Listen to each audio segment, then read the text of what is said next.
သာသနာတော်နှစ်2565နှစ်ယမတက္ကရာ1383ခုနှစ်နရောလာပြီးကျော်3ရက်နိုင်ငံတကာနှစ်2021ခုနှစ်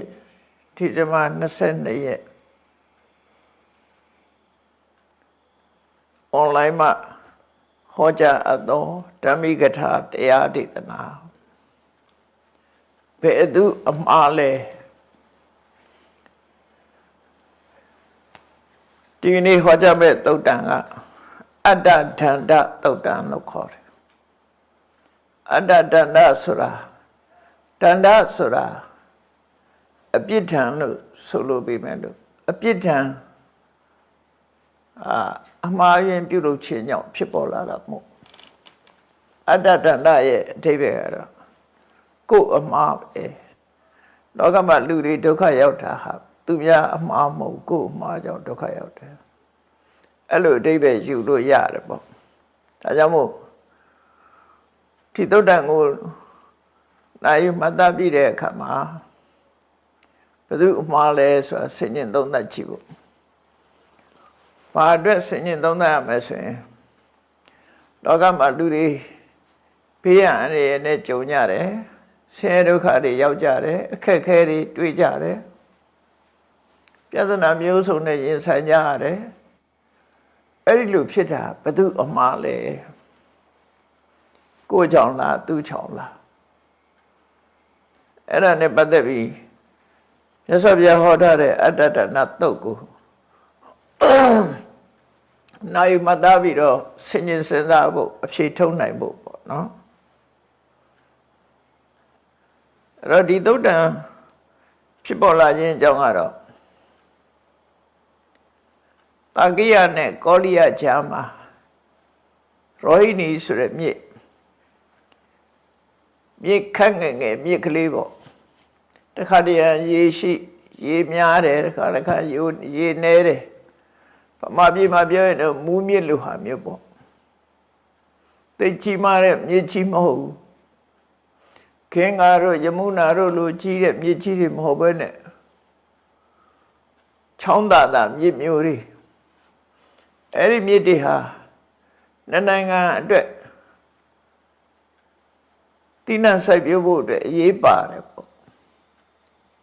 ရှေးရဖို့အတွက်အပဒမအရေးပါတယ်ဒါဒီကနေ့ခေတ်မှာမဟုတ်ရှေးခေတ်ကလည်းဒီလိုပဲမြစ်တွေတွေ့ပြီးတော့စိုက်ပျိုးရေးလုပ်ကြရတယ်ဒီကနေ့ခေတ်မှာဆယ်မြောင်းတွေလုပ်တယ်လို့ပဲရှေးခေတ်ကလည်းဆယ်မြောင်းတွေလုပ်ခဲ့တယ်ဆယ်မြောင်းလုပ်ငန်းကနေ့ခေတ်မှာမဟုတ်ဘူးဟိုရှေးတုန်းကလည်းရှိခဲ့တယ်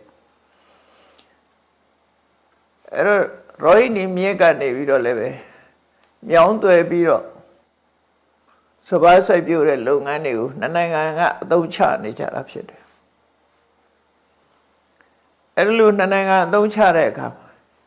တခါတည်းရေကလုံလောက်ရှိတော့နိုင်ငံသုံးနိုင်တယ်ပေါ့တခါတည်းရေမိုးခုန်သွားလို့ရှည်နေနေတဲ့အခါမှာနိုင်ငံမသုံးတော့တဲ့အခါလည်းရှိတယ်အဲ့ဒီခါမှာတော့သူရဖို့ကိုရဖို့အချင်းများတာတွေဖြစ်လာတယ်နိုင်ငံမသုံးတော့ဘူးဆိုတာဟိုးရှည်တုန်းကတခါကြားဘူးလိုက်တယ်ခင်းကမြစ်ရည်နဲ့ပတ်သက်ပြီးတော့အိန္ဒိယနိုင်ငံနဲ့ဘင်္ဂလားဒေ့ရှ်စကားများဘူးလေပေါ့သတင်းစာတွေမှာတွေ့တယ်ခင်းကမြစ်ရည်ကိုခွဲဝေသုံးစွဲမှုနဲ့ပတ်သက်ပြီးတော့စကားများဘူးတဲ့တရင်ကချင်းများဘူးတဲ့ပေါ့အဲ့တော့ဒီနာမဲကောင်မြစ်ဆိုတာလည်းပဲဒီပြဿနာတွေဒီငယ်ရှိနိုင်တယ်မဲကောင်မြစ်နိုင်ငံများစွာရှိတယ်ပေါ့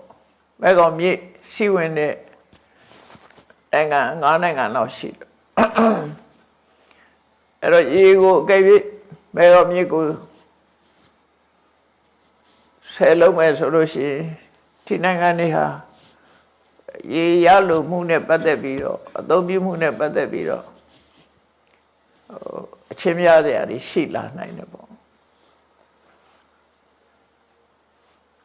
အဲ့တော့ဒီရောဟိနီမြစ်ကလေးကလည်းမြင့်ငယ်လေးဆိုတော့ နိုင်ငံရေသွင်းပြီးတော့ယူမယ်ဆိုလို့ရှိရင်စိုက်ပျိုးရေးအတွက်မလုံလောက်ဘူးမလုံလောက်တဲ့အခါကျတော့သူရလို့မှုငါရလို့မှုနဲ့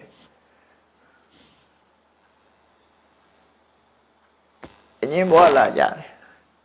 အငင်းပွားလာတဲ့အခါကျတော့တူနဲ့တူအလျှော့မပေးကြ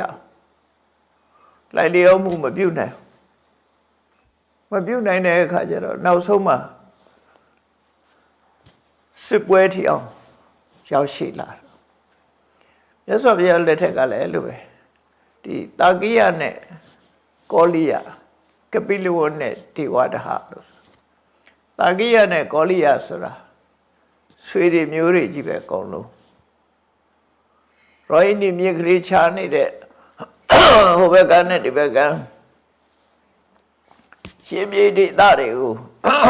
တာကိယနဲ့ကောလိယတို့ဟာပိုင်ဆိုးပြီးတော့အဲ့ဒီမြေကိုအသုံးပြုပြီးစိုက်ပျိုးရေးလုပ်ငန်းတွေလုပ်ကြတယ်နိုင်ငံဖွံ့ဖြိုးအောင်လုပ်ကြတယ်အဲ့တော့ဒီနေရာမှာတာကိယတို့ကောလိယတို့ဖြစ်ပေါ်လာပုံသမိုင်းကြောင်းလေးကိုမှတ်သားသင့်တယ်ပေါ့လူမျိုးဆိုတာဖြစ်ပေါ်လာတာမြန်မာနိုင်ငံမှာလည်းပဲမြန်မာလူမျိုးဆိုတာဖြစ်ပေါ်လာတာဘယ်လာတာတော့သမိုင်းဆရာတွေအရဆိုရင်နော်တိဘက်တို့ဗာမင်း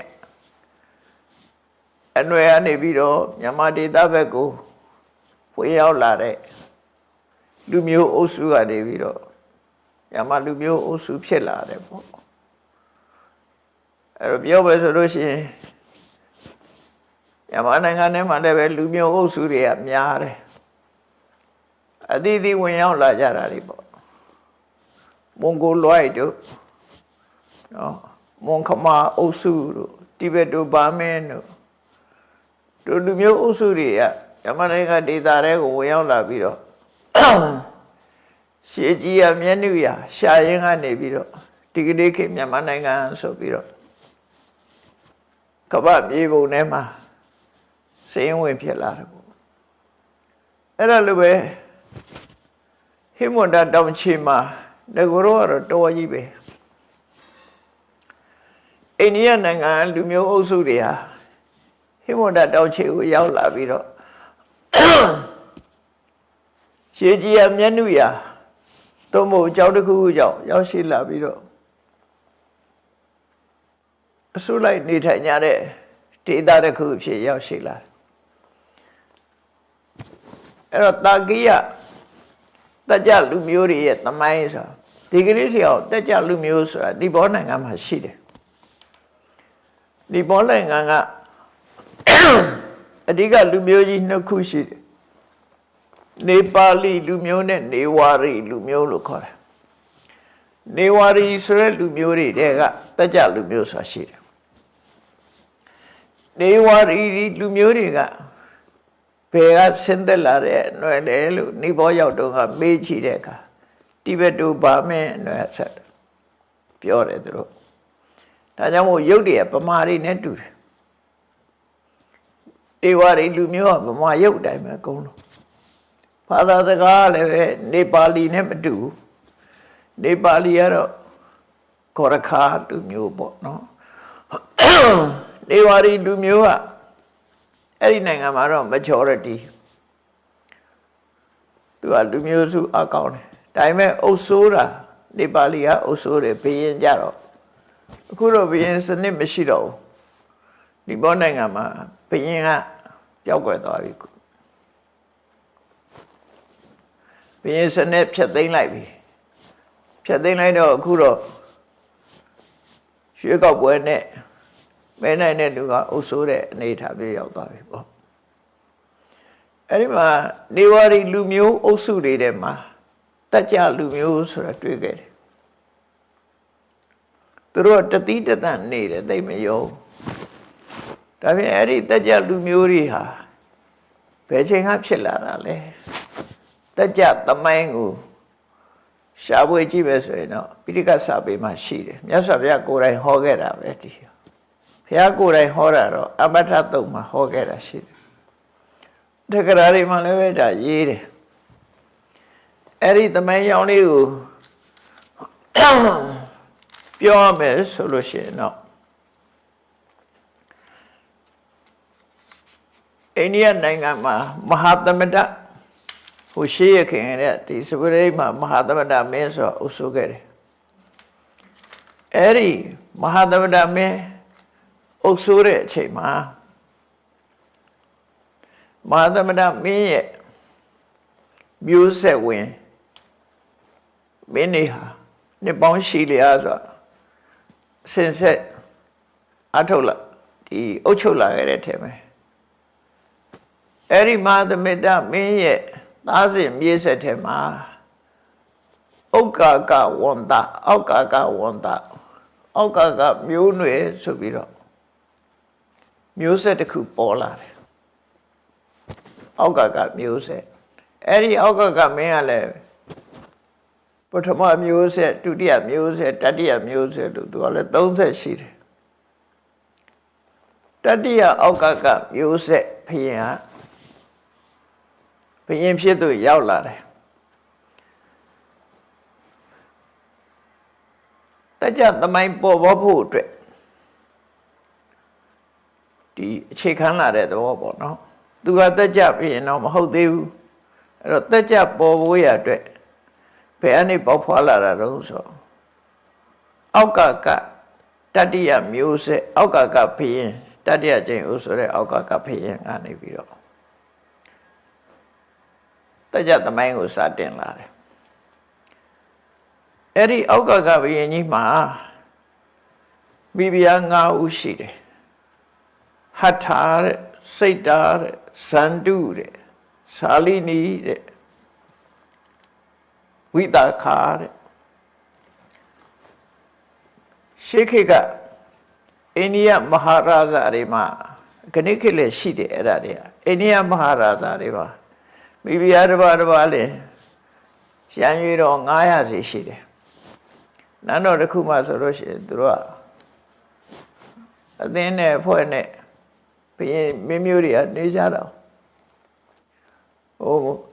အင်္ဂလိပ်လက်ထက်မတိုင်ခင်လေးမှာအိန္ဒိယမှာမဟာရာဇာလို့ခေါ်တဲ့ဘုရင်တွေအများကြီးပဲရှိခဲ့တယ်အိန္ဒိယအင်္ဂလိပ်ကဝင်ရောက်ပြီးတော့အုပ်စိုးတဲ့အခါကျတော့မှအဲ့မဟာရာဇာတွေတချို့ကျန်တယ်တချို့လည်းပျောက်သွားတယ်မိုက်ဆိုးမဟာရာဇာတို့ပါရဏသီကမဟာရာဇာတို့ရှိတယ်သူကအများကြီးပဲအိန္ဒိယမင်းတစ်ပါးကဗမာပြည်မှာပဲအချုပ်ကျပြီးတော့ဗမာပြည်မှာပဲကွယ်လွန်သွားတာတယောက်ရှိတယ်စပါရှာဆိုတဲ့ပဲဗမာပြည်မှာအခုအိန္ဒိယဘုရားနာစပါရှာလန်ဆိုတာအခုတော့ဇီဝကလန်လို့ပြန်နာမည်ပြောင်းထားတယ်ထင်ပါတယ်စပါရှာဘုရင်ဆိုတာအိန္ဒိယကမဟာရာဇာတူပဲဗမာပြည်ကတီဘောမင်းကိုအိန္ဒိယနိုင်ငံရတနာဂိရိကျွန်းကိုပို့ပြီးတော့အိန္ဒိယကပြည်နယ်တစ်ခုကဘုရင်တူစပါရှာဆိုတဲ့ဘုရင်ကိုဗမာပြည်ပို့တာ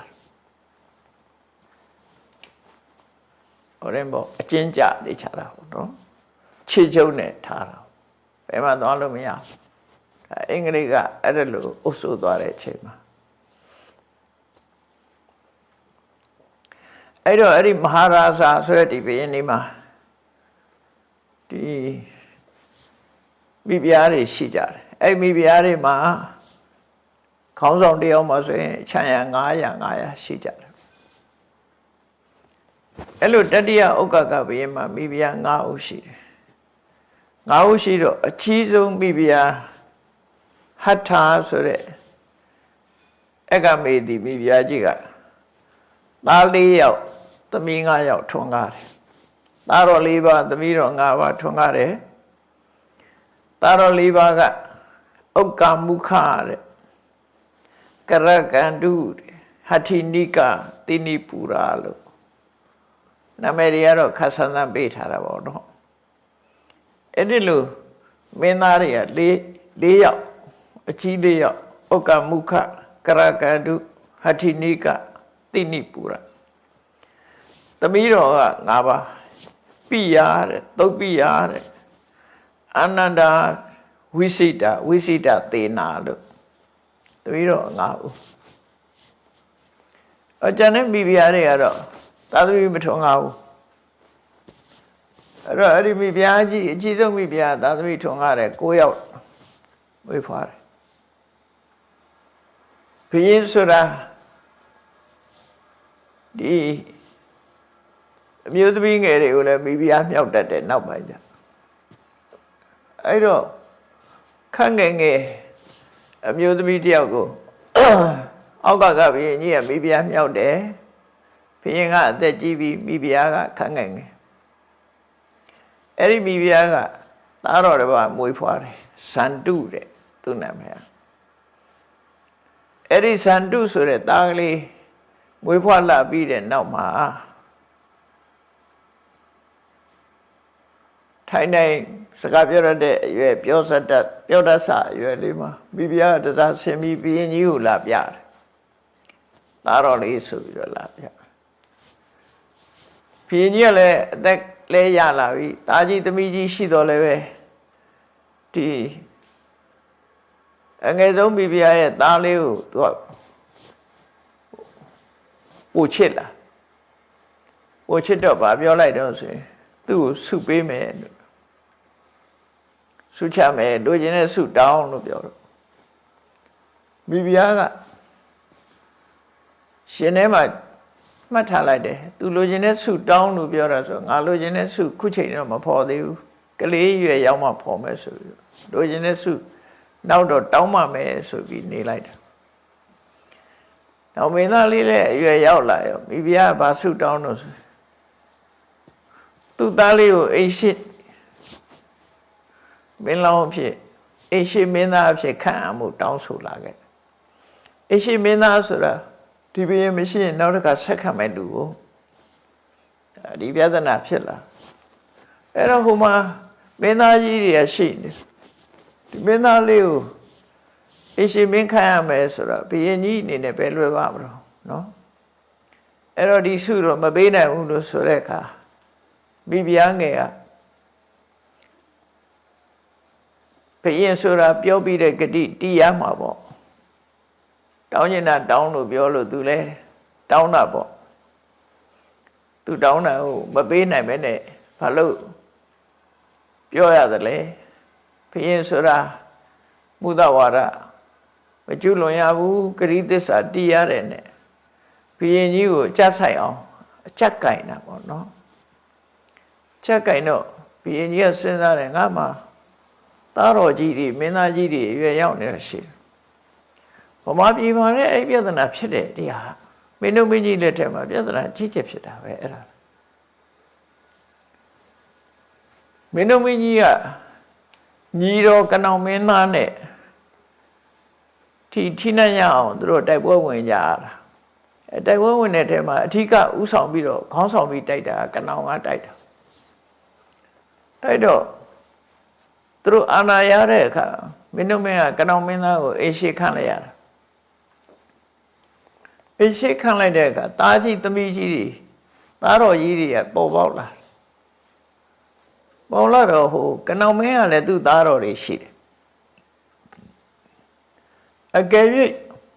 ကနောင်နန်းတက်လို့ရှိရင်မင်းတို့မင်းရဲ့သားကြီးတွေကသူတို့ဘယင်ဖြစ်ဖို့ခက်သွားအဲ့ဒါတော့လည်းစိုးရိမ်နော်သူတို့ရဲ့နန်းတွင်းကြီးအရှုပ်ထွေးတွေကအဲ့ဒါတွေပါတယ်ပေါ့အဲ့ဒီမဲ့မင်းသားတွေကထက်မြက်တဲ့မင်းသားရှိတယ်အေးနေခြင်းတဲ့မင်းသားရှိတယ်ထက်မြက်တဲ့မင်းသားတွေကတော့အမတ်တွေနဲ့သူ့နောက်လိုက်နောက်ပါတွေနဲ့ကြံစည်နေတာထိနှံ့ရဖို့အတွက်ဘယ်လိုလုပ်မယ်ဆိုအောက်ကမြောက်ပေးတဲ့လူတွေကလည်းရှိတယ်ကိုရဲ့မင်းသားဘယင်ဖြစ်မယ်ဆိုရင် तू ကစစ်သူကြီးဖြစ်မှာတော့ဝန်ကြီးဖြစ်မှာတော့ခွင့်ရေးတွေမျောလင်းပြီးတော့တွန်းတာတွေကလည်းရှိတယ်တော်တော်ဟိုကြောက်စရာကောင်းတယ်ပေါ့နော်အဲ့လိုရေးတွေကအဲ့လိုဖြစ်တယ်အဲ့တော့ကနောင်မင်းသားကကနောင်မင်းကအေရှိမင်းဖြစ်နေတဲ့အခါကျတော့အကယ်၍ကနောင်မင်းတို့မင်းကြီးနိုင်ရဆွမ်းသွားရင်ကနောင်ကနန်းတက်မှာကနောင်နန်းတက်လို့ရှိရင်ကနောင်ကသူ့သားသူ့မှာလည်းသားကြီးတွေရှိလား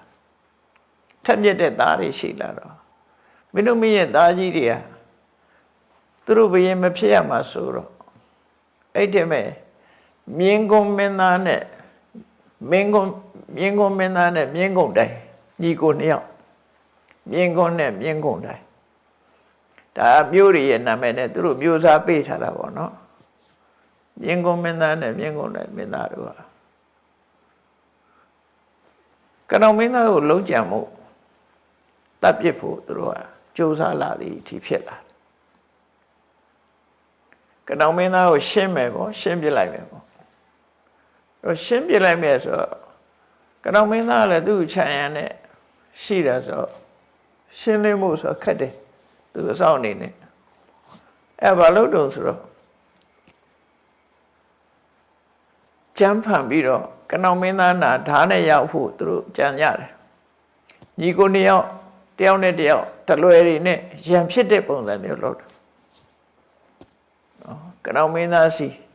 ကနောင်မင်းသားရှေ့မှာညီကိုနှစ်ယောက်ထပြီးတော့ဓာချင်းရှင်ခုတ်ကြတယ်တော့သူရသားရမဟုတ်ဘူးသူတို့ကဒါအကြံနဲ့လောက်ကြညီကိုနှစ်ယောက်ဓာနဲ့ရှင်ဆိုင်ဟိုရင်ရံဖြစ်ကြတဲ့အခါကျတော့ကနောင်မင်းသားကဟဲ့မလုံးကြနဲ့လို့ထတားလိုက်မှခေါင်းပိုင်ပလိုက်တယ်ဓာနဲ့ပိုင်လိုက်တယ်အဲ့လိုလုံးကြံလိုက်တဲ့အခါကျတော့လုံးကြံမှုလို့လည်းသိရောအကုန်လုံးဒီမင်းသားတွေကသူတို့တွေမကဘူးဒီကနောင်နေရှင်းမှာမဟုတ်ဘူးမင်းတို့မင်းကြီးပါတတ်မှာသူတို့ကမင်းတို့မင်းကြီးပါတတ်ဖို့လုံးကြတယ်နောက်ဆုံးမှမင်းတို့မင်းကြီးကလည်းဒီချိန်မှာရှုပ်ထွေးနေဘယ်သူကဘာလုံးမှန်းကိုမသိဘူးတတ်မှုဖြတ်မှုဖြစ်သွားပြီနန်းတွင်ထဲမှာရှုပ်ထွေးရုံဆံကတ်တွေဖြစ်နေပြီဆိုမင်းတို့မင်းရဲ့တတ်တွေကနောင်မင်းသားတတ်တွေကဒါလုံးကြံမှုဆိုပြီးတော့တတ်တွေချက်ချင်းဆင့်ခေါ်ပြီးတော့လုံညိုရေးလုပ်ကြတာပေါ့နော်သူ့လူကိုလူမကွဲဘူးရုပ်တရက်အဲ့တော့မင်းတို့မင်းကြီးလည်းအပြင်ရောက်နေတဲ့အချိန်မှာနန်းတော်ကိုဝင်ရဝင်တော့မင်းတို့မင်းကြီးဒီဘက်ကလာလို့ရှိရင်သူဝင်မဲ့အပေါက်ကိုကြိုတင်သိထားတော့ငါပိုက်ကြီးဆိုတဲ့အကောင်ကိုမြင်းကုန်းတိုင်တို့ကဒီနားနေမင်းဓာထမ်းဆောင်နေမင်းတို့မင်းလာရင်တော့အသေးပဲအဲ့ဒီမင်းတောင်းဆိုပြီးတော့တောင်းပေးထားတယ်သူတို့ကြံစီတဲ့အတိုင်းပဲမင်းတို့မင်းကြီးကအဲ့ဒီပေါက်ကရောက်လာနန်းတော်ထဲဝင်မလို့လာတဲ့ခါကျတော့အဲ့ဒီငပိုက်ကြီးဆိုတဲ့ဓာထမ်းဆောင်နေတဲ့မင်းမှုရန်ကိုမြင်တယ်ဟဲ့ငပိုက်ကြီးလာခဲ့လို့ဆိုတော့ငယ်ငယ်လေးကကြောက်တဲ့ကောင်ဆိုတော့လေတတ်ရမဲ့ကောင်ကမတတ်ရဲဘူးကြောကုန်းစမ်းဆိုပြီးတော့သူ့ကြောပေါ်တက်ပြီးငါနန်းတော်ပို့ပေးဆိုအဲ့ဒါနဲ့မင်းတို့မင်းကြီးကအတတ်မခံလွတ်သွားသူနန်းတော်ထဲကျလုံခြုံသွားပြီလေဆောင်းထဲဝင်သွားပြီအဲ့ဒီမှာမင်းတို့မင်းကြီးကသူ့ရဲ့တတ်တွေ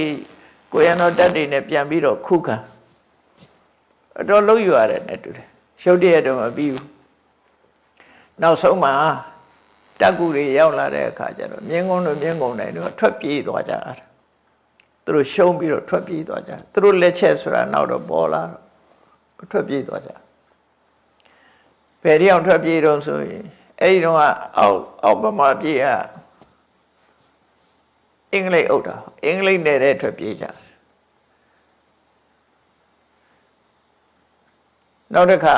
မြင်းကုန်းမင်းသားပဲထင်ပါတယ်မြင်းကုန်းမင်းသားကြီးကဗီယက်နမ်ပဲရောက်သွားတယ်ဗီယက်နမ်မှာပဲသူကောင်းချသွားတယ်သူ့မျိုးနွယ်တွေဗီယက်နမ်မှာရှိတယ်လို့ကြားဗီယက်နမ်နိုင်ငံပြင်သစ်ကအုပ်ချုပ်တာအဲ့လိုပြင်သစ်နယ်တဲ့ရောက်သွားတယ်အဲ့လိုမန္တလေးနန်းတွင်းမှာလှုပ်ကြံမှုကြီးဖြစ်သွားတယ်လှုပ်ကြံမှုကြီးဖြစ်သွားတော့ဒီကနောင်မင်းသားရဲ့သားတွေကလည်းဒီကိစ္စမယိုးသားဘူးပေါ့လေမင်းတို့မင်းကြီးကိုယ်တိုင်ပါလောက်တယ်ဆိုပြီးတော့သူတို့ဖေးတရားရမင်းတို့မင်းကြီးရဲ့လက်ချက်ဖြစ်လောက်တယ်ဆိုပြီးတော့သူတို့မင်းတို့မင်းကြီးကိုပုံကံပြီးတော့ထွက်သွားကြတယ်အဲ့ဒါကိုမင်းတို့မင်းကြီးကတက်တွေလွတ်ပြီးတော့ပထမတော့ချော့ခေါ်မရဘယင်ခေါ်လို့မရတဲ့အခါကျတော့ဆရာတော်ကြီးတွေလွတ်တယ်မင်းတို့မင်းကဆရာတော်တို့သွားပြီးတော့ဒီမင်းသားဖြောင်းပြပြီးတော့ခေါ်ပေးပါဆိုတော့ဆရာတော်ကြီးတွေကြွသွားပြီးတော့အဲ့မင်းသားကိုဖြောင်းပြပြီးတော့ပြောဆိုကြတာ နောက်ဆုံးမင်းသားကဗာပြောတော့ဆိုဆရာတော်တို့တပည့်တော်ရဲ့အသက်ကိုအာမခံနိုင်မလားနန်းတော်ပြန်လိုက်လာလို့တပည့်တော်ကိုမတတ်စေရပါဘူးလို့အာမခံနိုင်လားလို့ဆိုဆရာတော်ကြီးတဲ့အဲ့ဒါတော့ငါတို့အာမမခံနိုင်ဘူးပေါ့ဘယင်ဆိုတော့ तू လှုပ်ချင်လို့ပြောလို့မရအဲ့ဒီအာမမခံနိုင်ဘူးဆိုရင် तू မလိုက်နိုင်ဘူးဖြစ်ချင်ရဖြစ်ဆက်ပြီးတော့ तू ကတော်လိုင်းလှုပ်တော့မယ်ဆိုနောက်ဆုံးတော့သူတို့လည်းတိုက်ပွဲမှာကြာသွားကြကနောင်မင်းရဲ့သားတွေလည်းတိုက်ပွဲကြာအဲ့ဒီလိုပြဿနာတွေကနန်းတော်အတွင်းမှာဖြစ်တာပေါ့နော်မင်းဖြစ်ဖို့ရအတွက်ပြဿနာတွေဖြစ်တယ်အခုလည်းပဲဒီဩကကဘုရင်ကြီးရဲ့ဇန်တုဆိုတဲ့နောက်ထပ်မင်းသားငယ်အကြောင်းပြုပြီးတော့ဟိုမင်းသားကြီးတွေမှာပြဿနာဖြစ်လာနိုင်တယ်ပေါ့ဖြစ်လာနိုင်တော့ဩကကမင်းကြီးကသားတွေကိုခေါ်ပြီးတဲ့အခါကျတော့အကျိုးအကြောင်းကိုပြောတယ်အခုဇန်တုရဲ့အမေကငါ့ကိုသူ့သားအတွက်ထိနှံတောင်းနေတယ်အဲ့တော့မင်းတို့ခုခဏလောက်တော့ကြပြောလို့မရဘူးမင်းတို့အသက်အန္တရာယ်ဖြစ်လိမ့်မယ်ငါရှိနေတော့မင်းတို့ခဏရှောင်းနေလိုက်ကြငါမရှိတော့တဲ့အခါကျတော့မင်းတို့ဒီနန်းတော်ဒီဘယင်ဖြစ်အုပ်စိုးကြလို့သူတို့ပြောပြီးတော့ပြည်တွင်းကနေထွက်ခွာခွင့်ပြုလိုက်တယ်အဲ့ဒါနဲ့သူတို့ဟိမန္တာထွက်သွားကြတာအဲ့တော့သား၄ယောက်နဲ့မင်းသား၄ယောက်နဲ့မင်းသမီး၅ယောက်ညီကောင်မောင်နှမ9ယောက်ဟိမန္တာတောင်ဘက်ကိုထွက်သွားပြီးတော့သူတို့ခမည်းတော်ကြီးအသက်ရှင်သမျှကာလပတ်လုံးရှောင်တိန်နေတဲ့သဘောပေါ့နော်အဲ့လိုသွားကြတယ်ထွက်တဲ့အခါမှာမင်းသားတွေဆိုတော့မျောလင်းချက်ရှိတယ်လေသူတို့ကအာယတိန်ဘတ်တော်ဘုရင်ကြီးကတော့အသက်ကကြီးလာပြီမင်းသားတွေကျတော့အာယတိန်ဘတ်တော်ဆိုတာအလားလာကောင်းတယ်ပေါ့သူတို့မင်းဖြစ်လာနိုင်တဲ့အနေထားရှိတယ်အဲ့ဒီလာလာကောင်းတဲ့အချိန်မှာယာရုကောင်းကောင်းရခြင်းတဲ့ပုဂ္ဂိုလ်တွေကလည်းအများကြီးပဲဒါတွေကနော်အခွင့်အရေးသမားတွေကအများကြီးရှိတယ်အဲ့တော့မင်းသားတွေဟိမန္တာပဲထွက်သွားတယ်ဆိုနောက်ကလိုက်လာကြသူတို့ထွက်တဲ့နေ့မှာပထမမှာတောင်းချီလိုက်တယ်ဟိုကတော့ယူဇနာနဲ့ပြောတာဒုတိယနေ့ကျတော့နောက်ထပ်တောင်းချီလိုက်လာတယ်တတိယနေ့ကျတော့နောက်ထပ်တောင်းချီသိန်းချီသွားတယ်သူတို့တက်ကမင်းသားတွေနောက်လိုက်ပြီးအမှုထမ်းမဲ့အမှုရန်တွေကအများကြီးဖြစ်လာအကယ်၍အဲ့ဒီစစ်တပ်ကိုအသုံးချပြီးတော့တိုင်းပြည်တစ်ပြည်ကိုဝင်ရောက်ပြီးတော့တိုက်ခိုက်မယ်ဆိုရင်သူတို့ကနိုင်တဲ့အနေအထားမျိုးထိအောင်ရောက်သွားတယ်စစ်အင်အားအဲ့လောက်ထိကြီးမားသွားတယ်ပေါ့နော်ကြီးမားတော့မင်းသားတွေကစဉ်းစားတယ်သူများတိုင်းပြည်လူတာမကောင်းပါဘူးလောကမှာမြေမရှားဘူးငါတို့ဟိမန္တာထဲမှာမြေရှာမယ်ဆိုပြီးထွက်သွားကြဟိမန္တာတောင်ချေရောက်တဲ့အခါကျတော့အမြဲတမ်းကြီးတဲ့ကျွန်းတော်ကြီးတစ်ခုတွေ့အဲ့ကျွန်းတော်ကြီးထဲမှာလည်းကျွန်းတော်ကြီးလည်းမှာရေကန်ကြီးကလည်းရှိတယ်အဲ့ဒီနေရာရောက်သွားတဲ့အခါမှာရသေးကြီးတစ်ပါးကရသေးကြောင်းလေးနဲ့အဲ့ဒီမှာရှိနေတယ်အဲ့ရသေးကြီးကိုဝင်ပြီးတော့ကြောကြတဲ့အခါမှာရသေးကြီးကမေးတယ်ဘာလို့လာတော့ဆိုတော့သူတို့မြေရှာတယ်ပေါ့တိုင်းပြည်တီထောင်မလို့လာတယ်ဆိုအဲ့ရသေးကြီးကဘူမိစာလမြေချမ်းအတက်ကိုတတ်တယ်မြေရဲ့တန်ဖိုးသိတယ်ပေါ့လေဝိဇ္ဇာတတ်တစ်မျိုးသိတယ်ရသေးကြီးနာမည်ကကပိလတဲ့သူចောင်းဆောက်ထားတဲ့နေရာကမြေကအမတမထူခြားတယ်သမင်နေပါလေအဲ့နာရောက်လာလို့နောက်ကကြားလိုက်လာတယ်ဆိုရင်အဲ့နာလည်းသမင်ရောက်လာတော့ကြားဆက်မလိုက်ရဘူးသမင်ကပြန်လိုက်တယ်အဲ့ဒါလို့စွန့်ရည်တတိရှိတယ်မြေမျိုးပေါ့လေနေရာရှာတယ်ဆိုတော့ရသေးကြီးကသူ့မြေအမတမဘူမိနဲ့တန်မှန်တဲ့အကြောင်းပြောပြီးတော့မင်းသားတွေမြေသူ့နာမည်ကိုအသုံးပြုပြီးတော့မြို့တယ်မဲ့ဆိုရင်သူ့နေရာပေးမယ်သဘောတူလိုက်ပြီးတော့မြို့ခွဲတီထွင်လိုက်ကြတာကပိလဝုထုဆိုပြီးတော့နာမည်ပေးလိုက်တယ် ကပိလယသိကြီးရဲ့မြေဆိုတဲ့အဓိပ္ပာယ်ပေါ့နော်ကပိလဝတ္ထုကပိလယသိ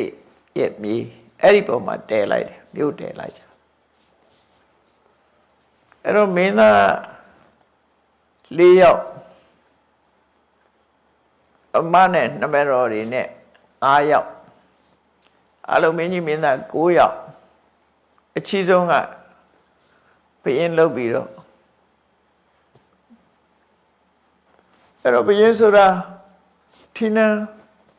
တိုင်းပြည်တစ်ခုအုပ်ချုပ်မယ်ဆိုဘယင်းရှိရမယ်မိဖုရားရှိရမယ်တော့အဲ့ဒါတွေရှိလာတယ်ပေါ့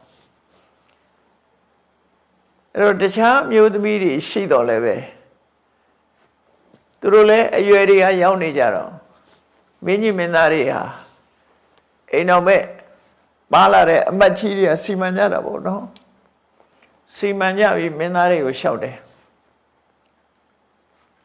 တိုင်းပြည်မှာလာသားတော်အဆက်မြစ်တော်အညွန့်ဆွေ90မျိုး90အုပ်စိုးရမှာဆိုတော့ထိုက်တန်တဲ့အိမ်တော်မဲ့တွေရှိဖို့လိုတယ်လို့ဆိုမင်းသားတွေကပြောတော့ဆိုငါတို့နဲ့မျိုးဆက်တူတဲ့လူလည်းတယောက်မှမရှိဘူးအလုံးကအနှိမ့်နေဝန်တန်းနေဖြစ်နေမျိုးသမီးတွေပါလာတာတယောက်အနှိမ့်နေဇက်နှိမ့်နေဝန်တန်းနေပေါ့နော်သူတို့တဲ့နှိမ့်အဲ့တော့ထိုထဲမှာအမျိုးရောရင်မကောင်းဘူးအမျိုးဆိုတာတန့်တာကောင်းတယ်ဆိုပြီးတော့အကြီးဆုံးအဲ့ဒီပဲအကြီးဆုံးပိယာဆိုတဲ့အမကြီးမင်းသမီးကိုလားသူတို့နှမတော်တွေပါလေပိယာဆိုတဲ့အကြီးဆုံးအမျိုးသမီးကိုဖယ်ထားပြီးတော့မင်းသား၄ယောက်ပဲရှိတာအဲ့တော့သူပိယာအာနန္ဒာဝိစိတသေနာဆိုတဲ့အစဉ်အတိုင်းပေါ့ညီကို၄ယောက်နံပါတ်စဉ်အတိုင်းပဲနှမအရင်နေနဲ့အိမ်အောင်ပြုတ်လိုက်ကြတယ်သူတို့အားလုံးကသဘောတူပြီးအိမ်အောင်ပြုတ်လိုက်ကြတယ်အိမ်အောင်ပြုတ်ပြီးတော့အဲ့ဒီမှာထီနန်းအုပ်ချုပ်နေကြတာအဲ့တော့အောက်ကကဘီကြီးကစုံစမ်းရေးလွတ်တယ်ငါသားကြီးတွေထွက်သွားတာကြာပြီဘယ်ရောက်နေကြလဲဘာလုပ်နေကြလဲမေးတော့အဲ့ဒီသူတို့စီသတင်းရောက်လာတာအဲ့ကျွန်းတော်ကြီးထဲမှာသူတို့မျိုးပြတီထောင်ပြီးတော့နေကြတယ်တခြားမျိုးတွေနဲ့ရောချက်ကုန်မှာဆိုလို့နှမတွေနဲ့အိမ်အောင်ပြုတ်ပြီးတော့သူတို့တိုင်းပြည်အုပ်ချုပ်နေကြတယ်ဆိုအောက်ကမင်းကြီးကနှုတ်ကနေထွက်ပြီးပြောလိုက်တာတัจ java တဘောကုမာရာပရမတ္တ java တဘောကုမာရာမင်းသားတွေကတတ်နိုင်လိုက်ကြတာတော့ကိုတတ်နိုင်တဲ့ကောင်တွေပဲဘာလို့လို့ဆိုရင်မုံနှမအရင်အိမ်အောင်ပြုတ်တယ်ဆိုဒီကောင်တွေတော်တော်တတ်နိုင်တဲ့ကောင်တွေပဲအမျိုးကိုထိမ့်သိမ်းဆော့ရှော့လို့မောင်နှမအရင်အိမ်အောင်ပြုတ်လိုက်တာဘုရင်ကြီးကအမျိုးထိမ့်တဲ့နေရာမှာတော့ဒီကောင်တွေတော်တော်တတ်သိရှိတဲ့ကောင်တွေပဲလို့ချီးမွမ်းလိုက်တာအဲ့ဒီကနေတัจ java တဆိုတဲ့စကားကိုအကြောင်းပြုပြီးတော့အဲ့ဒီမျိုးဆက်ကိုတัจ java လို့ခေါ်သွားကြတာအဲ့ဒီစကားလုံးကစသွားတာတัจ java ဆိုတာဘက်ကဆိုစွမ်းနိုင်တယ်ဆိုတဲ့အဓိပ္ပာယ်နောက်တစ်ခါတာကိယလို့ခေါ်တာဆိုတော့တာကဆိုတာကျွန်းပင်ကိုပါဠိလိုတာကလို့ခေါ်တယ်အဲကျွန်းတော်ကြီးထဲမှာမြို့ပြတီထောင်နေတာဖြစ်သောကြောင့်တာကိယလို့ခေါ်တာကျွန်းတော်ထဲမှာနေထိုင်ကြတယ်ဆိုတဲ့အဓိပ္ပာယ်နဲ့တာကိယဒီလိုသူတို့ရဲ့သမိုင်းကြောင်းကအဲ့လိုလာတာဒါပထမဆုံးအစပဲအောက်ကမင်းကြီးရဲ့တัจ java တဘောကုမာရပရမတ္တ java တဘောကုမာရမင်းသားတွေတတ်နိုင်လိုက်ကြတာအသိကိုတတ်နိုင်တဲ့ကောင်တွေပဲလို့ပြောတဲ့စကားကိုအကြောင်းပြုပြီးတัจ java လို့နာမည်ပေးလိုက်တယ်တัจ java လူမျိုးဆိုပြီးတော့စာတည်တယ်အဲ့လိုနေရနေအဲ့ဒီမှာပိယာဆိုတဲ့ဒီနမတော်တွေကအကြီးဆုံးအိမ်အောင်မပြုတ်တဲ့မင်းသမီးကြီးကနောက်ပိုင်းမှာတော်တဲ့နေရင်ကနေသူကကိုယ်ရည်ပြားယောဂဖြစ်လာတယ်အသက်ကတော့အကြီးတော့မဟုတ်ဘူးကိုယ်ရည်ပြားယောဂဆွဲလာတယ်ခရုသင်းတို့ဘာလို့လို့ဟာမျိုးပေါ့နော်အရည်ပြားယောဂတစ်ခုဖြစ်လာတဲ့အခါကျတော့အဲ့ဒီခေတ်ကကြောက်တယ်အရည်ပြားယောဂဟာတယောက်နဲ့တယောက်ကူးဆက်နိုင်တယ် အတူနေကြမယ်ဆိုရင်ကူးဆက်မယ်ကူးဆက်မှာကြောက်တော့ဘာလို့တော့ဆိုမြို့ပြင်ထုတ်ကားတယ်တောထဲမှာမြေကူတူးလိုက်တာမြေလှိုင်ကူတူးပြီးတော့အဲ့ဒါပဲကြာကြာနာနာအပေါ်အဖုံးနေပါလေနဲ့လေဝင်လေတဲ့ကောင်းအောင်တော့လှုပ်ထားမှာပေါ့နော်မြေကူကြီးတူးပြီးတော့ပြင်ချက်တွေပါလေခင်းမြေအောက်လှိုင်ကူတစ်ခုလှုပ်ပြီးတော့အဲ့မင်းသမီးကြီးကိုအဲ့ထက်မှာပြင်မကနေပြီးတော့တောက်ခတ်ထားလိုက်တာသူခင်ဗျာအဲ့ဒီမှာအကျဉ်းထောင်ထဲရောက်သွားသလိုဖြစ်သွားယောဂကြောင့်မို့လို့ကုဆက်မှာကြောက်ပြီးတော့အဲ့ဒီပို့ထားတယ်ဒါပေမဲ့အစားအစာတွေပဲတော့ပို့ပေးတယ်ပေါ့နော်အဲ့လိုသူ့ကိုခွဲထားလိုက်တာအဲ့ဒီအချိန်မှာအဲ့ဒီမြေကူလုံးတဲ့နောက်ပိုင်းမှာမြေကူရဲ့လိုင်ကူရဲ့အနီးနားမှာကလောပင်ကြီးပဲရှိတယ်အဲ့ကလောပင်ကြီးကလည်းအပင်ကြီးဟိဝန္တာဆိုတော့သစ်ပင်ကြီးတဲ့အကြီးကြီးအဲ့ဒီမှာတစ်ခေါင်းကြီးကလည်းကျဲတယ်ဗာရဏသီကဘုရင်ကြီးတို့ကလည်းအကြီးကိုယ်ပြားယောဂဖြစ်လို့သူကသူ့ကိုမိဖုရားတွေမောင်မတွေနန်းတော်သူနန်းတော်သားတွေကဘုရင်ပေမဲ့လို့ယွန်ညတယ်ပေါ့ကိုယ်ပြားယောဂဖြစ်တယ်အဲ့ဒါနဲ့သူလည်းမနေတော့ဘူးဆိုထွက်လာတာဟိမွန်တာပဲထွက်လာကိုယ်ပြားယောဂဖြစ်လို့ဟိမွန်တာပဲထွက်လာ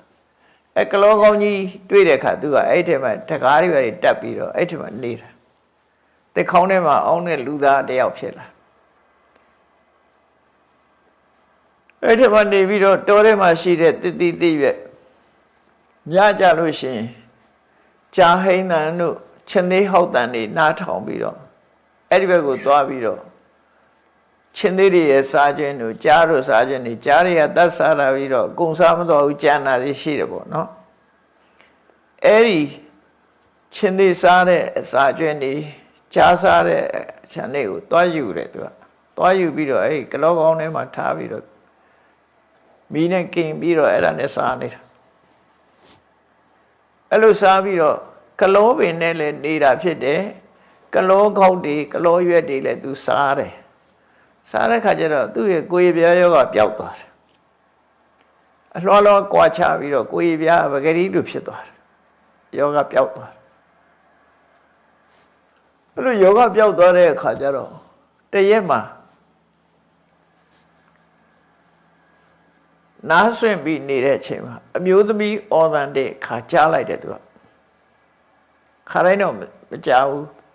အဲ့နေရအော်တန်ကြားလိုက်တယ်ဘာလို့အော်တော့ဆိုခုနကပိယာဆိုတဲ့မင်းသမီးကြီးနေတဲ့လှိုင်းကူတွေကတကားကိုကြားလာပြီးတော့ချစ်ပြီးတော့ကုတ်ဖွင့်တယ်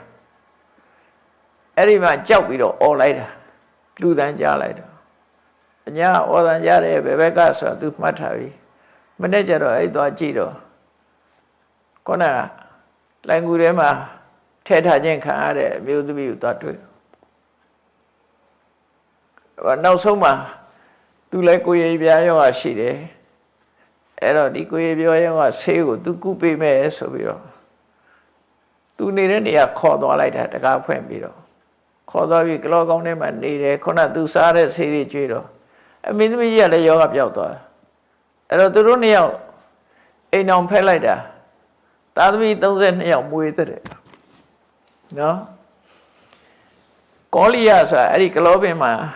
32ယောက်မွေးတဲ့အခါကျတော့မုတ်ဆိုးတွေကတောလဲလာတဲ့အခါသူတို့ဘုရင်ကြီးဗာရဏသီဘုရင်ကြီးကိုတွေ့တော့သားသမီးတွေနဲ့သူတို့ကတောထဲမှာပဲဒီတိုင်းနေတော့တာဟုတ်မပြန်တော့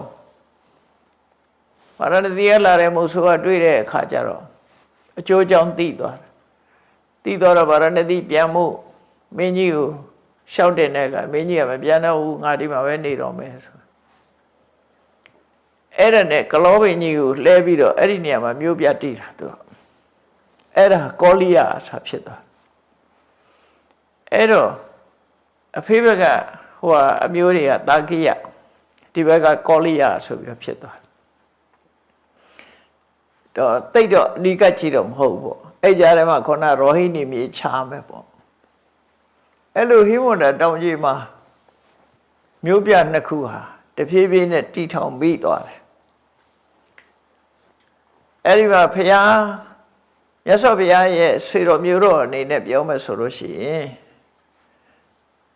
တိဟာနုဘုရင်ကြီးကသုတ္တရဏမင်းကြီးဖခင်ကြီးတော်ဖြစ်တယ်အဲ့တော့တက်ကြကတိဟာနုဘုရင်ကြီးကအဲ့ဒီအုပ်ဆိုးတဲ့အချိန်မှာသုတ္တရဏစားတဲ့ဩရဏညီနောင်တွေကိုမွေးတယ်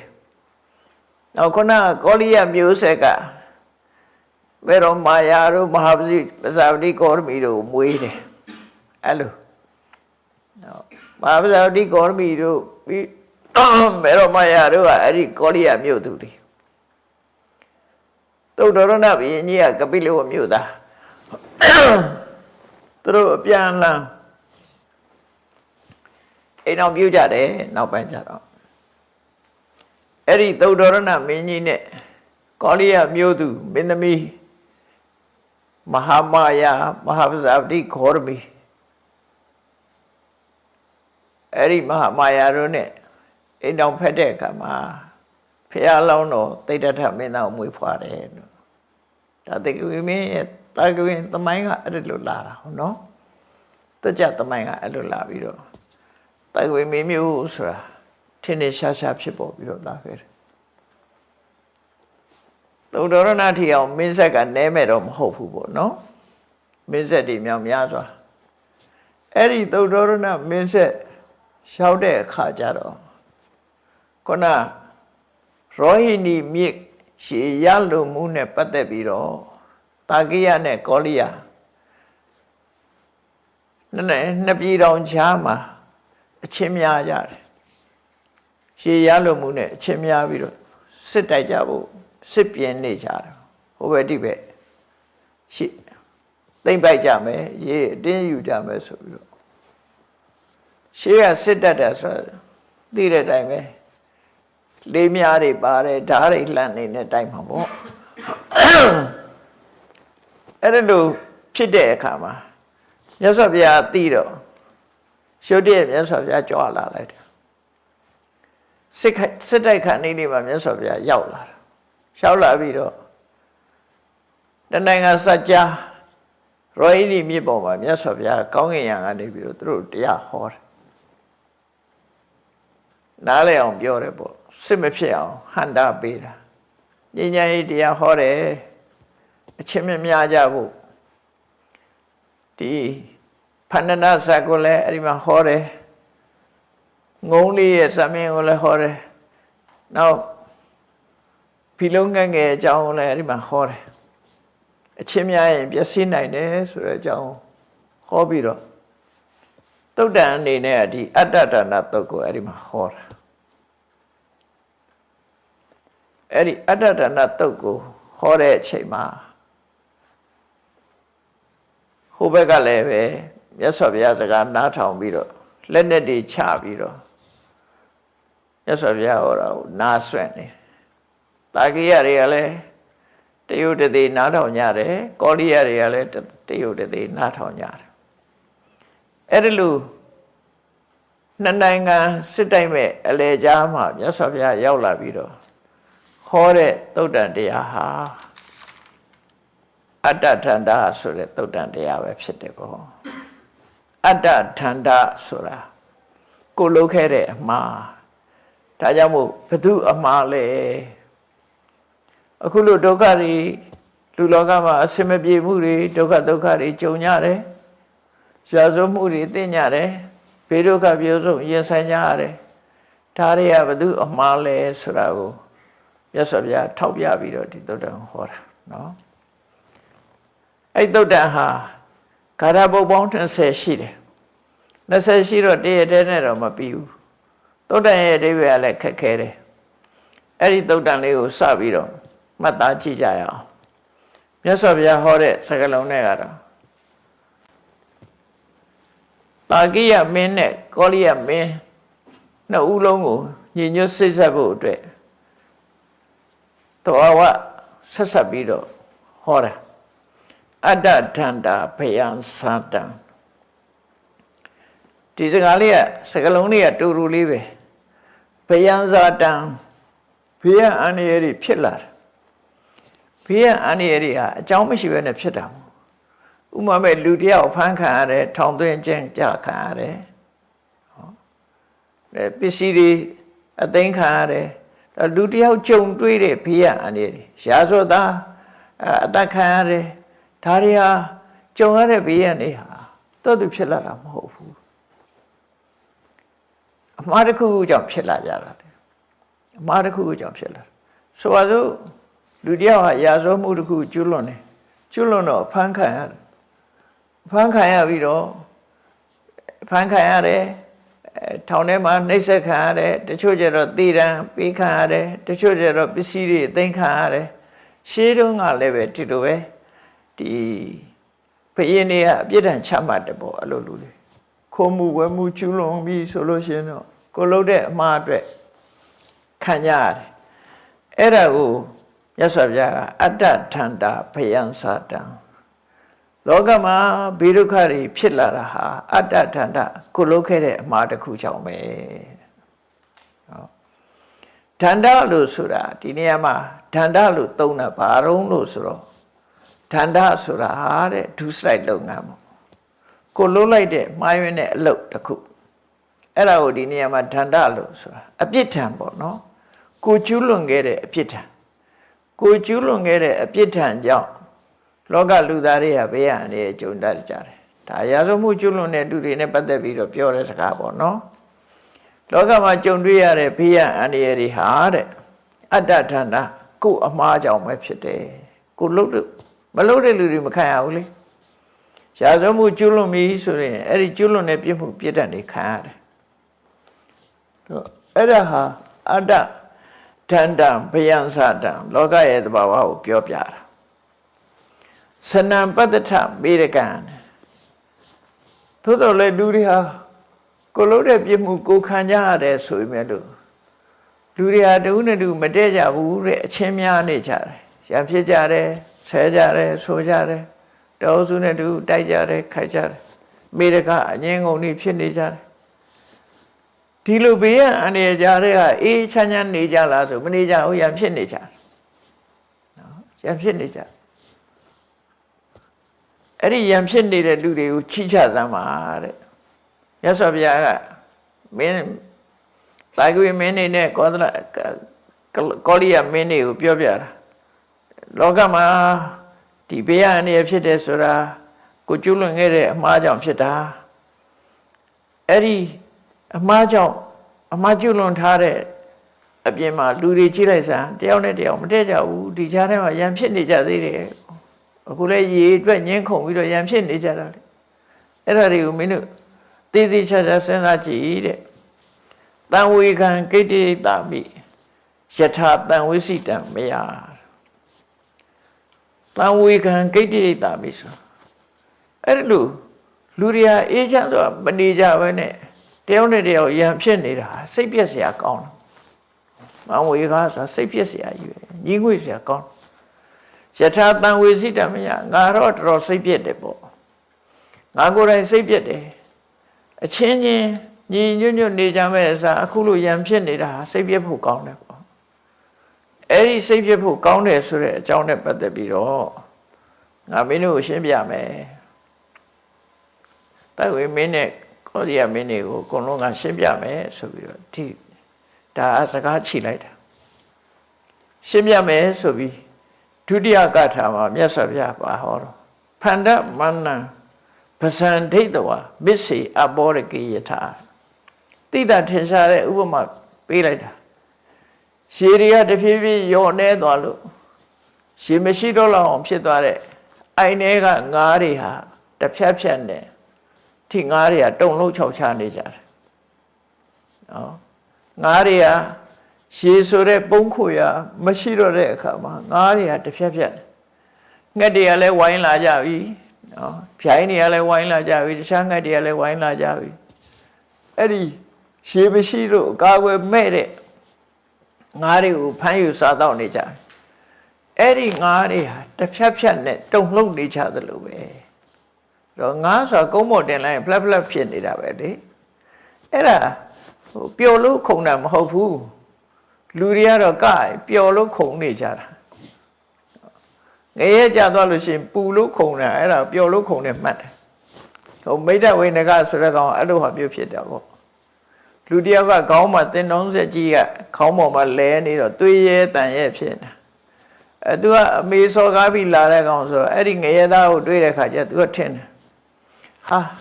ဒီကောင်ခေါင်းပေါ်လဲပန်းမွင့်ကြီးပန်းထားပါလားသူမျက်နှာလည်းပဲစန္ဒကူနန်းသာနီတွေလိမ့်ထားတာဟိုကောင်ကအမလေးလိုလေးနဲ့ကခုံနေတာဟိုအဲ့ဒါကိုသူကတကယ်ကိုဟိုအမလေးလိုလေးနဲ့ဒုက္ခရောက်လို့ခုံပေါက်နေတာကိုကနေတယ်ထင်တယ်နော်ခုခေတ်ကတွေနဲ့ခတ်ဆင်တယ်ပါအဲ့ဒီမှာသူကသွားပြီးတော့လောကမှာတော့မင်းအပျော်ဆုံးထုံပါရဲ့ခေါင်းပေါ်ကလည်းပန်းကြီးပန်းထားသေးတယ်နန်းသားတွေလည်းလိမ့်ပြီးမင်းအမလေးလူလေးအောနေတာကိုသူကပေါ့တချင်းဆိုနေတယ်လို့ထင်နေလားမသိပါဘူးတချင်းဆိုပြီးတော့ကနေတယ်လို့ထင်တာသူစိတ်ထဲမှာမင်းကြာပန်းကြီးငါပေးပါလို့သွားတောင်းဟိုကောင်ဒါကြာပန်းမဟုတ်ဘူးတင်တုံးဆက်ကြီးဆိုတော့မင်းငါမပေးခြင်းလို့လိမ့်နေပါကွာပြောတော့ဟိုကောင်ကအေးငါတော့ကြွတ်တော့မယ်နဲ့ဆိုပြီးတော့သူကောင်းပေါ်တင်တုံးဆက်ကိုဟိုကောင်းပေါ်ပြစ်တင်လိုက်တဲ့အခါကျတော့မိတ္တဝိနကဆိုတဲ့ကောင်အဲ့ဒီခေါင်းပေါ်တင်တုံးဆက်ရောက်သွားအဲ့ဒီကြတော့မှတင်တုံးဆက်မှန်းသိတယ်ပျက်စီးခြင်းကြုံပြီဆိုရင်အဲ့လိုပဲဖဏမဏံပဇန္ဒိတဝါမစ္စေအပောရကေယထာငါးတွေဟာရေနဲလို့တစ်ဖြတ်ဖြတ်ခုံနေတာဟာကြောက်လန့်တုန်လှုပ်ပြီးခုံနေကြတာဖြစ်တယ်ပေါ့ပျော်လို့ခုံတာမဟုတ်ဘူးတဲ့နော်ပျော်နေတာမဟုတ်ဘူးသူတို့ဟာယုံကံပြီးတော့အသက်ရှင်မှုအတွက်ခါကြောက်လန့်တကြားဖြစ်ပြီးတော့ခုံနေကြတာအဲ့ဒီလိုလူတွေဟာဒုက္ခရောက်ပြီဆိုလို့ရှိရင်တော့စိတ်တုန်လှုပ်ခြောက်ခြားပြီးတော့နေကြတယ်တဲ့အဲ့ဒါတွေကိုမြင်တဲ့အခါမှာအညမင်းကြီးဟိပြရုပ်တွေဒိဋ္ဌဝမံဘယမဝိတိအဲ့ဒါလိုတုန်လှုပ်ခြောက်ခြားပြီးတော့လူတွေကြည့်လိုက်မယ်ဆိုလို့ရှိရင်တော့ဟုတ်လားတေရတော့မှမို့တုံလုံး6ချားနေတာပစ္စည်းတွေဆုံးသွားလို့တုံလုံး6ချားနေတာဆွေတွေမျိုးတွေကနေဆုံးရှုံးသွားလို့တေဆုံးသွားလို့တုံလုံး6ချားနေတာလူတွေကတုံလုံး6ချားမှုတွေအများကြီးဖြစ်နေကြတယ်အငြိမ့်မနေနိုင်ကြဘူးအဲ့လိုတုံလုံး6ချားပြီးတော့ရှည်တဲ့ကရှည်ရည်နဲသွားတဲ့အိုင်ထဲကငါးတွေလိုပဲတစ်ဖက်ဖြတ်နဲ့တုံလုံး6ချားပြီးအညမင်းကြီးဟိပြရုပ်တွေတူနဲ့တူဒေါသတွေနဲ့မျက်စောင်းတစ်ခဲခဲနဲ့နေကြတာတွေမတည့်ကြတာတွေအချင်းချင်းရံဖြစ်ကြတာတွေအဲ့ဒါတွေမြင်တဲ့အခါကျတော့ငါရင်ထဲမှာစိတ်ပြည့်ညီးငွေ့เสียကြီးလောကကြီးတစ်ခုလုံးကစိတ်ပြည့်ဖွယ်ကောင်းတယ်ဆိုတာတွေ့ရတယ်လို့မြတ်စွာဘုရားတဟောတာနော်တတိယဂါထာမှာကျတော့သမန္တမတ္တရောလောကောထိတတပ္ပသမေရိတာလောကကြီးကိုကြည့်လိုက်မယ်ဆိုလို့ရှိရင်အနှစ်သာရလုံးဝမရှိဘူးအနှစ်သာရဆိုတာခိုင်မာတာတခုမှမရှိဘူးအခုချမ်းသာတော့ကြမွဲတော့ဗျာအခုယာရုရှိတော့ကြယာရုကြတော့ဗျာအခုကျမ်းမာနေတော်လေးကြတော့နေမကောင်းလို့တဲ့ဆေးရုံရောက်တော့ဗျာအခုမှပျော်ပွဲရှင်ပွဲစကားတွေပြောနေသေးခဏနေတော့တည်သွားပြီလို့သတင်းကြားဗျာလောကကြီးကဘာမှခိုင်မြဲမှုမရှိဘူးတဲ့တမန္တမတ္တရောလောကောဘာဝချင်းလောကကြီးကြည့်မယ်ဆိုလို့ရှိရင်တော့ဘယ်ရာမှခိုင်မြဲတာမရှိတာသိကြတယ်တဲ့လူတွေရဲ့စိတ်ဆန္ဒဟာအိဋ္ဌံဘဝနမတ္တနောကိုယ့်ရဲ့လုံခြုံရာဘေးကင်းရာကိုယ့်ရဲ့ဘဝနားခိုရာကိုအမြဲတမ်းရှာဖွေနေကြတယ်နေစရာအတွက်လူတွေဟာအများအားစိတ်ဝင်စားနေကြတယ်အဲ့ဒီလိုစိတ်ဝင်စားနေဒီနေရာကောင်းလိမ့်မယ်ထင်တယ်ဒီအခြေအနေကောင်းလိမ့်မယ်လို့မျှော်လင့်ချက်တွေရှိနေကြပေမဲ့နတ္တတသိင်အနောတိတံထင်တဲ့အတိုင်းမဟုတ်ဘဲနဲ့ဆုံးသက်သွားတာတွေအများကြီးပဲထင်တဲ့အတိုင်းမဟုတ်ဘဲနဲ့ဆုံးသက်သွားတာဘာလို့လို့ဆိုရင်သူဆိုတာကိုသာဝရနုပြိုနေမယ်လို့ထင်မိမယ်လို့အိုမင်းချင်းနဲ့ဆုံးသက်သွားရပြန်တယ်သာဝရကျမ်းမာနေမယ်လို့ထင်မိမယ်လို့ယောဂဖြစ်ခြင်းမှလည်းအဆုံးသတ်သွားကြတယ်သာဝရအသက်ရှင်နေမယ်လို့ထင်ပေမဲ့လို့သိဆုံးခြင်းမှအဆုံးသတ်သွားကြတယ် ဘယ်သူမှသူ့ကိုယ်သူသိမယ်လို့မထင်ကြဘူးနော်ဘယ်သူမှသူ့ကိုယ်သူရုပ်ပြည့်စင်မြဲဖြစ်သွားလိမ့်မယ်ဘယ်သူမှသူကျမ်းမာရေးပျက်စီးသွားမယ်လို့ကိုယ့်ကိုယ်ကိုမျှော်လင့်မထားကြဘူးတဲ့အလုံးမျှော်လင့်ကြတော့အိဆံဘဝနမတ္တနောကိုကောင်းစားဖို့ကိုလုံညိုစိတ်ချဖို့ဒါပဲမျှော်လင့်ကြတာသို့တော့တကယ်ရလာလို့ဆိုမရဘူးတဲ့အလုပ်တစ်ခုကိုအောင်မြင်နိုင်မယ်လို့ထင်တယ်လုပ်တယ်မအောင်မြင်ဘူးနော်လူတကာထင်ကြည့်မယ်ထင်ပြီးတော့လုပ်တယ်ထင်မကြည့်ဘူးလူတကာချီးမွမ်းမယ်လို့ထင်ပြီးလုပ်တော့ကဲ့ရဲ့ခံရပြန်ချမ်းသာမယ်ထင်ပြီးလုပ်တဲ့ဒုက္ခနဲ့တိုးတယ်အဆုံးသတ်တည်းအဲ့ဒီလိုကြီးပဲဖြစ်နေကိုမထင်မှတ်တဲ့အဆုံးသတ်နဲ့ပဲလောကကြီးကအဆုံးသတ်နေတာဆိုတော့လောကကြီးရဲ့ခိုင်မာမှုအနှစ်သာရရှိမှုဟာဘယ်နေရာမှရှာမတွေ့နိုင်ဘူးတဲ့ဓိတာတပ္ပသမေရိတာအားလုံးဟာလှုပ်နဲ့ရိမ့်ရိုင်နေတဲ့သဘောပဲတွေ့ရတယ်သင်္ခါရတရားမှန်သမျှဘယ်ရာမှတိမှတ်တည်ငြိမ်နေတာမရှိဘူးအများအားပြောင်းလဲနေတာ ever changes ဘာပဲဖြစ် ever changes ပဲเนาะအများအားပြောင်းလဲနေတာကောင်းမယ်ထင်လည်းမကောင်းဘူးเนาะမျောလင်းကြတာပဲလေအခုဆိုရင်ဘုန်းကြီးတို့ကလည်းတွေ့နေကြတယ်ကဘာကြီးမှာလည်းတွေ့နေကြတယ်ဗိုင်းရပ်စ်ယောဂနဲ့2019ခုနှစ်ကပေါ်လာတဲ့ဗိုင်းရပ်စ်ယောဂနဲ့ဒီလိုလို့ဘယ်သူမှမမျှော်လင့်ဘူးလေမမျှော်လင့်နိုင်ရခုဖြစ်နေတယ်လေအဲ့ဒီတော့ကဖြစ်ခါစားတော့ပြောတယ်ຫນွေပေါက်ရင်ပျောက်သွားမှာပါပြောတတ်နေကြတယ်ຫນွေပေါက်လဲမပျောက်ဘူးခေါင်းတောင်ထောင်းလာသေးတယ်နောက်မိုးရွာရင်ပျောက်မယ်လို့ထင်တယ်မိုးရွာတော့လည်းမပျောက်ဘူးဆောင်းရောက်ရင်လည်းပျောက်သွားလိမ့်မယ်လို့ထင်ကြတယ်ဆောင်းရောက်ပြန်တော့လည်းမပျောက်ပြန်ဗိုင်းရပ်စ်ကမျိုးပြောင်းလိုက်တယ်နော်မျိုးပြောင်းပြီးတော့အရင်တော့ကဒယ်တာတို့အဖာတို့နဲ့လာခဲ့တာအခုတခါအိုမီခရွန်ဆိုပြီးတော့လာပြန်ပြီတစ်နှစ်ကျော်နှစ်နှစ်ထဲရောက်နေပြီပျောက်သေးဘူးဘယ်တော့ပျောက်မယ်လို့မျှော်လင့်လို့မရဘူးဖြစ်နေအဲ့တော့မထင်မှတ်တာတွေအကုန်ဖြစ်နေတာလောကကြီးကကောင်းစားလိမ့်မယ်လို့ထင်ပြီးတော့မကောင်းစားတာတွေနဲ့ကြုံရတယ်အဲ့ဒါကြောင့်မြတ်စွာဘုရားတမန္တမတ္တရောလောကောဓိတတပ္ပသမေရိတာအိဆံဘဝနမတ္တနောနတ္တသာသိအနောတိတံပတ်ဝန်းကျင်ကကိုယ့်ရဲ့ပတ်ဝန်းကျင်လောကကြီးကိုနှစ်သာရရှိမယ်လို့ထင်တာလုံးဝနှစ်သာရမရှိဘူးတဲ့အားလုံးဟာတည်ငြိမ်မှုမရှိဘဲနဲ့လှုပ်ရှားရိမ့်ရိုင်နေတာသာဖြစ်တယ်အိဆံဘဝနမတ္တနောကိုယ့်အတွက်တော့ဒီနေရာလေးကနော်လုံခြုံစိတ်ချရတယ်လို့ထင်နေကြတော့လည်းပဲလုံခြုံစိတ်ချရတဲ့နေရာဆိုတာမတွေ့ရဘူးလောကကြီးထဲမှာလုံခြုံစိတ်ချတဲ့နေရာရှာလို့မတွေ့ဘူးလို့အဲ့ဒါလို့မြတ်စွာဘုရားဒီသုတ္တမှာဟောကြားခဲ့တာဖြစ်တယ်ပေါ့အဲ့တော့ဒီနေ့အပိုင်း1ကိုဒီလောက်နဲ့ပဲနိုင်ရှိသွားလို့ရပ်ပြီးနောက်တစ်ရက်ကိုဆက်ပြီးတော့မြတ်စွာဘုရားဘယ်လိုဟောတယ်ဆိုတာနာယူချရအောင်တရားချစ်ခင်သူတော်စင်ပြိဿအပေါင်းတို့မြတ်စွာဘုရားဟောကြားတဲ့ဘု து အမှားလဲဆိုတာလောကကြီးမှာကြုံတွေ့ရတဲ့ဒုက္ခဒုက္ခတွေဟာကိုလုပ်ခဲ့တဲ့အမှားတွေများစွာရှိတယ်ဆိုတာကိုယ့်ကိုစဉ်းကျင်သုံးသပ်ကြည့်တတ်ဖို့မြတ်စွာဘုရားထောက်ပြပြီးတော့ဟောကြားတာဖြစ်လို့အလုံးကိုယ့်ကိုဘု து အမှားလဲဆိုတာကိုအဖြေထုတ်နိုင်အောင်ကြိုးစားအထောက်နိုင်ကြပါစေကုန်သတည်း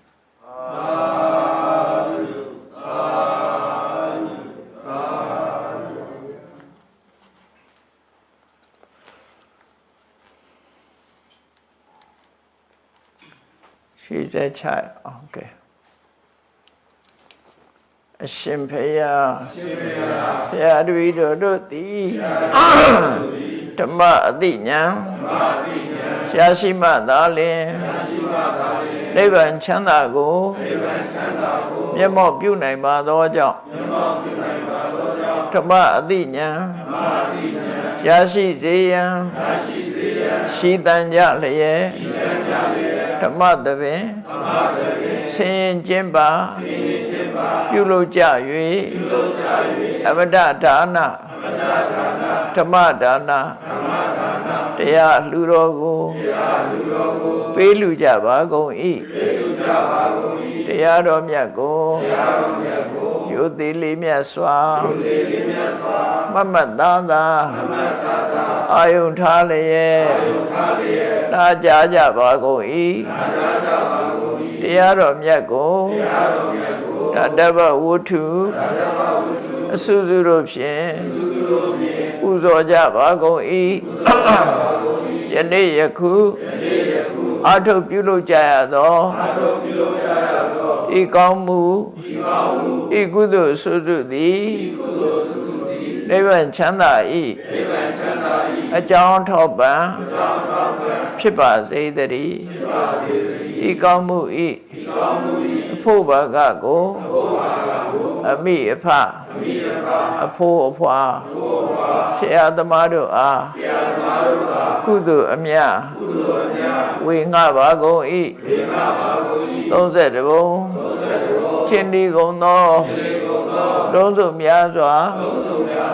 တတ္တဝါတို့သည်ကုသိုလ်အမြတ်ကိုယ်စီရကြကုန်သည်ဖြစ်၍ကိုယ်စိတ်နှဖျားချမ်းသာကြသည်ဖြစ်ကြပါစေကုန်သတည်း